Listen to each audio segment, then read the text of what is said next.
Hi everyone, today I'm going to be talking about The Godfather. If you haven't seen it yet, it's the time to fix that. This movie, made in 1972, was the first movie that defines power, corruption, and everything in between. Today I'm going to be talking about two key cinematic techniques that makes this film so powerful: cinematography and sound. Both these elements aren't just there to make the film look or sound cool, they actually shape the story and bring out its deeper themes.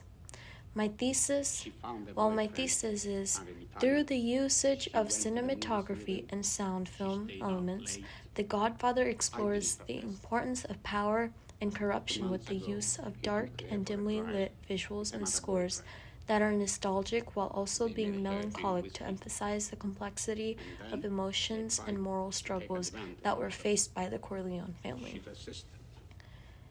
Now, let's talk about cinematography first. One thing you'll notice right away in The Godfather is the movie is very dark and it feels dark. That's because the director, Francis Ford Coppola, uses low-key lighting in almost every scene. It's not just there to look artsy, it's sending a message.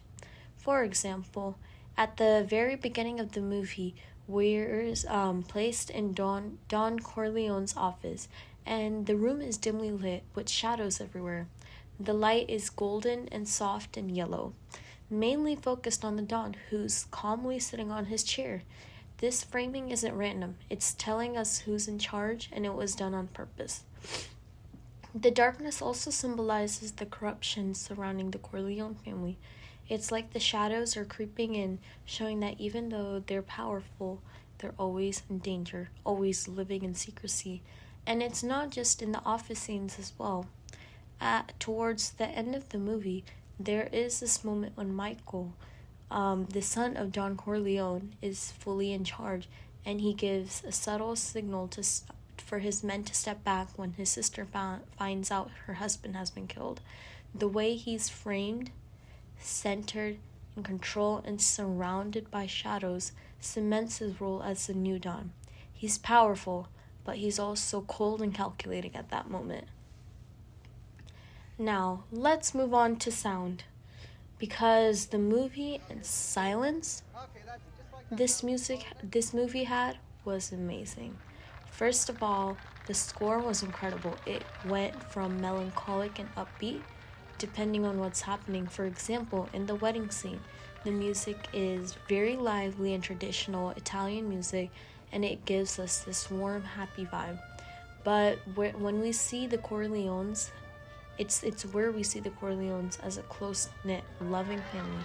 But when the scene cuts to Don Corleone's office, discussing favors and all business deals, the music shifts. It's replaced by this heavy silence. And this contrast between family warmth and criminal dealings show the duality of their lives. One of my favorite examples of sound is in the church scene. Michael is renouncing Satan during his nephew's baptism, while his men are out there assassinating rivals. The organ music is very dramatic, almost overwhelming, and it's perfectly mirroring the tension. It's very ironic because here's Michael pretending to be this righteous man while literally ordering murders of his own brother-in-law. The music and dialogue together expose his inner conflict or lack of it. And let's not forget silence. Coppola uses silence in such a powerful way. In those critical moments, like when Michael is deciding to take over the family business, the silence adds this tension that keeps you on edge. It's like the quiet is louder than any word or music could ever be. So, why do these elements matter?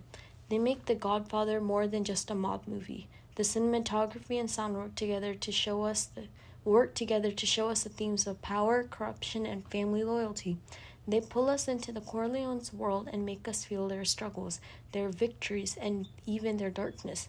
And towards the end of the movie, you're not just watching a story, you're feeling the story.